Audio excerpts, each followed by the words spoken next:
Texte par Lord Opsides, transmis par Channeling. Quant aux témoins d'OVNI, il est rare que je me manifeste auprès de vous malgré mon implication pour Gaïa. Mais je vois une belle opportunité d'intervenir sur certaines révélations qui se sont propagées au sein des friands d'ufologie, comme pour désigner les affaires extraterrestres, qui bien souvent vous échappent la plupart de votre temps. Alors, évidemment, les plus gourmands en sensations fortes y vont de leur interprétation sans fondement pour avoir la suprématie sur l'affaire des apparitions de boules lumineuses dans votre ciel. Alors, je vais sans doute me répéter, mais ces boules lumineuses sont bien souvent des Merkabah activées ou de la nouvelle technologie venant bien de chez nous. Leur intelligence artificielle très élaborée les pousse à officier sur votre planète, puis repartir avec les informations souhaitées.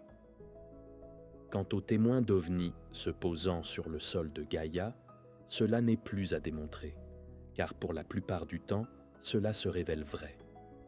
Maintenant, revenons sur ce qui m'amène à vous contacter à travers cette channel bien connue de nous tous.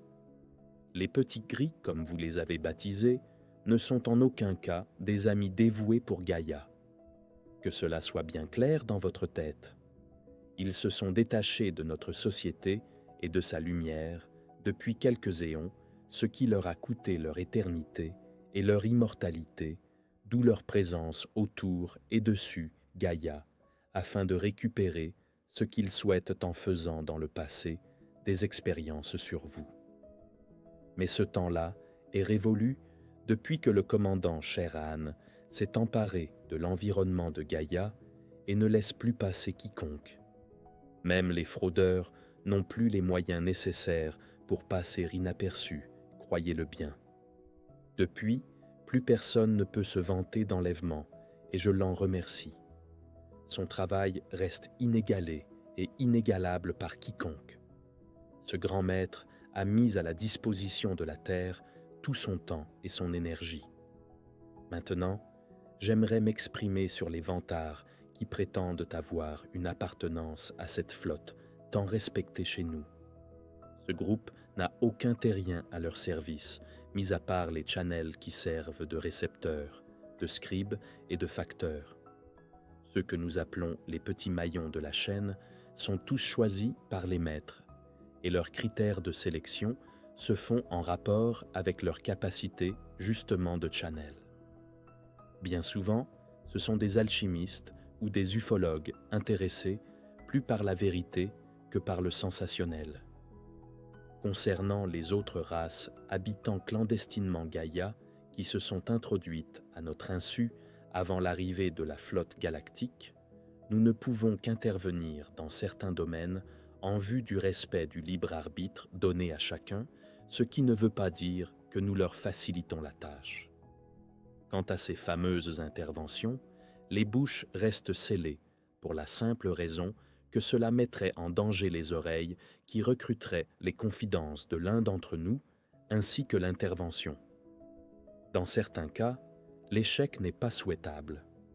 Concernant la race à laquelle j'appartiens et que vous avez baptisée Petit Blanc, sachez qu'elle se tient du côté de la clarté et de la justice divine. Nous n'avons rien de commun avec les races précitées ci-dessus, et sachez également que si nous sommes une énigme pour vous, vous l'êtes tout autant à nos yeux. C'est pourquoi je m'apprête bientôt à intervenir auprès de cette channel qui écrira sous ma dictée un livre nous concernant afin que vous en appreniez plus sur notre existence. Et pour revenir sur le sujet des apparitions dans le ciel qui se font rares depuis quelque temps, j'en suis en partie l'auteur et le responsable par le seul fait que je suis assujetti aussi à la surveillance de Gaïa. Quant aux vaisseaux aux formes toutes plus incroyables que probables, là encore, je plaide coupable avec ceux que vous nommez les Pléiadiens et les Métariens. Ce texte mérite d'être une confirmation de plus sur les doutes qu'occasionneraient de nombreux témoignages divergeant sur le sérieux de notre officine auprès de la Terre-Mère. Envisageriez-vous une seule seconde que le web regorgerait de vérités toutes plus pures les unes que les autres? Je préfère me tenir à ma vérité qui reste la plus fiable.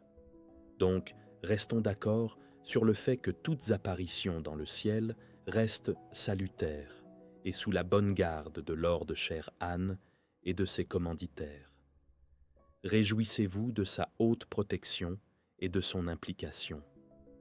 Quant aux rumeurs, laissez-les voyager sans vous atteindre, cela ne serait pas si mal. Merci de votre écoute et à bientôt.